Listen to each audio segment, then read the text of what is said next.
এক এক করে বাকিদের কাছে আসবো। আমি অনেকক্ষণ ধরে আমাদের সঙ্গে অপেক্ষা করছেন, মাঝখানে যোগাযোগটি বিচ্ছিন্ন হয়ে গিয়েছিল। বাংলাদেশ ইসকনের সভাপতি চারুচন্দ্র দাস প্রভু আমাদের সঙ্গে রয়েছেন।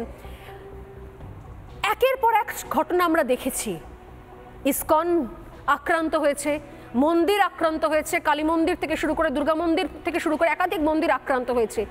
সেই সমস্ত ছবিও ভাইরাল হয়েছে যেখানে বেশ কিছু বাংলাদেশি নাগরিক তারা ছবি পোস্ট করেছে, সেখানে নাকি শিবির, ছাত্র শিবির নাকি লাঠি হাতে পাহারা দিচ্ছে। যদি সেই ছবিগুলো থাকে, সেই ছবিগুলো আমি আমার টিমকে বলবো পাশাপাশি চালাতে। সেই ছবিগুলো ভাইরাল হয়েছে, এই মন্দিরের সামনে আমরা লাঠি হাতে পাহারা দিচ্ছি, ওই মন্দিরের সামনে আমরা লাঠি হাতে পাহারা দিচ্ছি, সেই ছবিগুলো রয়েছে আমাদের কাছে। আমরা দিনভর আমাদের রিপাবলিক ইংলিশ আজকে সেই ছবিগুলো দেখিয়েছি।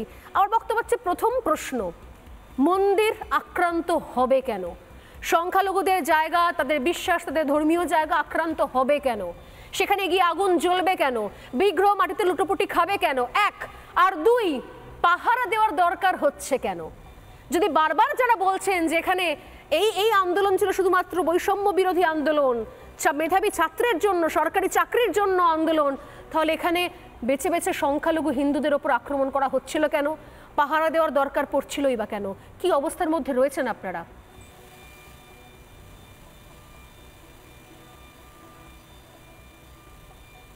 হরে কৃষ্ণ।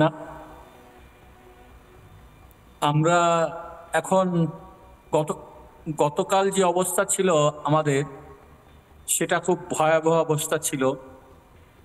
আমাদের সব মন্দিরে ভক্তরা খুব ভয়ে ছিল যে কোনো সময় আমরা আক্রান্ত হতে পারি।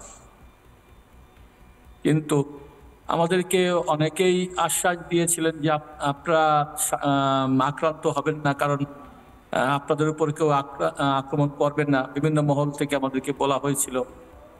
কিন্তু আমরা তবুও আমাদের একটা মন্দির, মেহেরপুরের একটা ছোট মন্দিরে আমরা ভাড়াবাড়িতে একটা ইসকনের প্রিচিং সেন্টার করেছিলাম। সেখানে সেই বাড়িটাকে, পুরা মন্দিরটাকে সব জ্বালিয়ে দিয়েছিল। তারপর থেকে আমাদের ভয় আরো বাড়ছিল।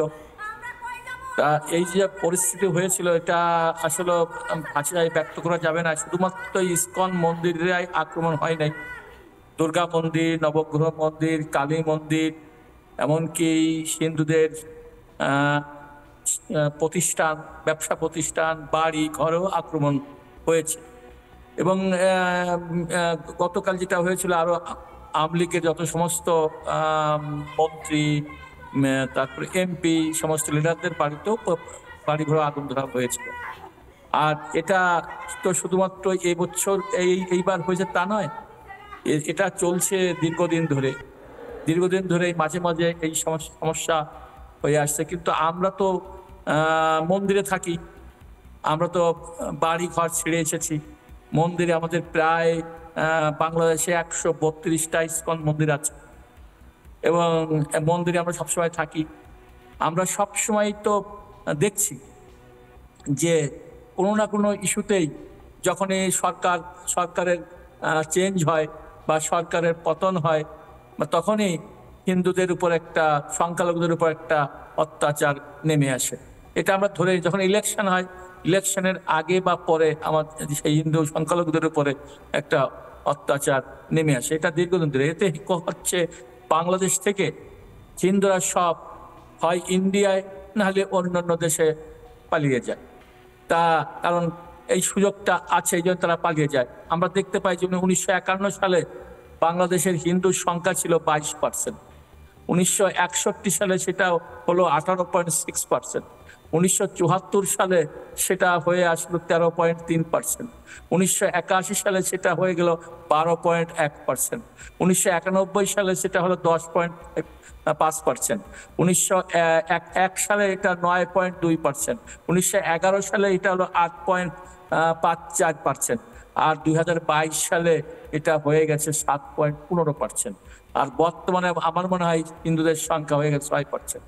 যদিও বলা হয় হিন্দুরা বাংলাদেশে ভালো আছে, সুন্দর আছে, কিন্তু দেখা যাচ্ছে হিন্দুর সংখ্যা দিন দিন কমে যাচ্ছে।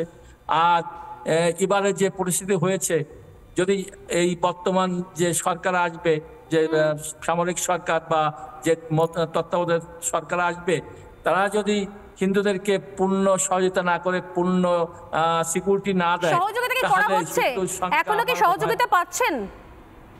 এখনো কি সহযোগিতা পাচ্ছেন? সহযোগিতায় আজকে কোনো আমাদের কোনো মন্দিরে কোনো সমস্যা হয়নি, কিন্তু আমরা ভয়ে আছি সহযোগিতা পাবো কিনা। আশা করছি পাবো, কিন্তু কতটুকু পাবো আমরা এখনো নিশ্চয়তা পাইনি। কিন্তু আমাদের বিভিন্ন মহল থেকে বলা হচ্ছে যে আপনারা নিশ্চিন্ত থাকুন, আপনাদের কোনো মন্দির টন্দির আক্রমণ হবে না, আমরা আছি, আমরা আপনাদের। প্রশ্নটা এই জায়গাতে, আপনি আমাদের সঙ্গে থাকুন, প্রশ্নটা এই জায়গাতে যে নিশ্চিন্ত করতে হচ্ছে কেন? কোনো মসজিদ তো পাহারা দিতে হচ্ছে না, তাহলে মন্দির পাহারা দিতে হচ্ছে কেন? ঘটা করে পোস্টগুলো করতে হচ্ছে কেন? আমি আরো অনেক ছবি আমাদের কাছে আছে, আমি আসবো, আমাদের সঙ্গে অনেকক্ষণ ধরে অপেক্ষা করছেন, আমি নাম নিতে পারবো না, একজন বাংলাদেশি নাগরিক ভয়ঙ্কর সমস্যার মধ্যে, আমি অনেকক্ষণ ধরে যোগাযোগ করার চেষ্টা করছেন, যদি এমন কারোর সঙ্গে কথা বলা যায়, যোগাযোগ করা যায়। এই মুহূর্তে এক্সক্লুসিভলি আমার সঙ্গে রয়েছেন বাংলাদেশ থেকে আমাদেরই একজন কি বলবো, সত্যি বলার কিছু ভাষা নেই, হিন্দু নাগরিক, তিনি বাংলাদেশের ভয়ঙ্কর অবস্থার মধ্যে দিন গুজরান করছেন। আপনার কাছে সোজাসুজি প্রশ্ন, এই যে ঘটনাগুলো আমরা দেখছি, বলা হচ্ছে জায়গায় জায়গায় যা কিছু ঘটনা হচ্ছে সেগুলো নাকি সবই বেশি বাড়াবাড়ি করে বলা হচ্ছে, বা যে কিন্তু যে ভিডিওগুলো আমরা দেখছি, একের পর ভিডিওগুলো আসছে, এগুলো কি সত্যি নয়? তাহলে যেভাবে কোথাও একের পর এক বাড়িতে আগুন দেওয়া হচ্ছে, অনেকে ফেসবুক লাইভ করছেন হিন্দু ভাই বোনেরা, যে এখান থেকে বেরিয়ে যাচ্ছি, আমরা পালিয়ে যাচ্ছি, আগুন লাগানো হচ্ছে, সেগুলো কি সত্যি না সত্যি নয়? কি বলবেন আপনি? আমি আপনার নাম পরিচয় কিছুই সামনে আনছি না, ডিসক্লোজ করছি না।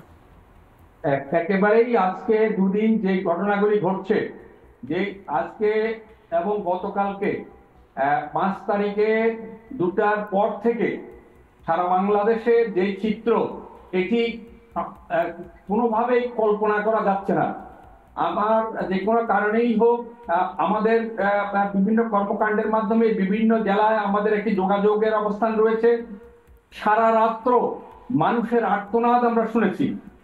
আমার কাছে প্রায় 60 থেকে 70টি ঘটনা, প্রায় 40 থেকে 50টি জেলা থেকে তারা রাত্রে তাদের মা বোনদের আত্মচিৎকার, আমার পরিবার পরিজনে এই ধরনের কথাবার্তা দেখে, তাদের আত্মচিৎকার দেখে কান্নায় ভেঙে পড়েছে। আমরা আজকে ভেবেছিলাম যে কালকে রাত্র হয়তোবা একটি অবস্থা তৈরি হয়েছে তাৎক্ষণিকভাবে, সেটি আজকের দিন সকাল থেকে হয়তোবা সেই ধরনের কোনো কিছু হবে না, কিন্তু আমরা লক্ষ্য করেছি আজকে সকাল থেকেও এখন পর্যন্ত সারা বাংলাদেশের প্রত্যেকটা জেলাতে এই ধরনের একটি অবস্থা চলছে।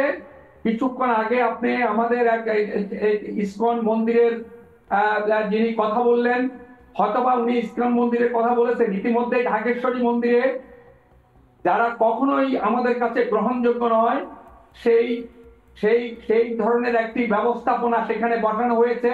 স্থানীয় যারা এর সত্যিকার ভাবে ব্যবস্থাপনার বাইরে থেকে কেউ এসে সেখানে বলছে এটা আমরা রক্ষা করব, পুলিশ হেল্প করছে। আমি দেখছি অনেকে সোশ্যাল মিডিয়ায় বিভিন্ন রকমের নাম্বার শেয়ার করছেন, যদি আপনাদের বাড়ি আক্রান্ত হয়, যদি আপনাদের বাড়িতে কেউ আক্রমণ করে, তাহলে এই নাম্বারে ফোন করুন, পুলিশকে ফোন করুন, 999-এ ফোন করুন। সেরকম নাম্বারে ফোন করে কোনো লাভ হচ্ছে? পুলিশ আসছে, আমি জানি না যদিও আদৌ পুলিশ আছে কিনা বাংলাদেশে, আদৌ এই মুহূর্তে কোনো পুলিশ কাজ করছে কিনা। একেবারেই না। আমাদের বিভিন্ন জায়গাতে তাদেরকে প্রত্যেকেই নিরাপত্তাহীনতায় ভুগছে। তারা ভয়াবহ অবস্থা তারা প্রত্যক্ষ করছে, জ্বালিয়ে দিচ্ছে তাদের বসত বাড়ি, তাদের বিভিন্ন জেলাতে।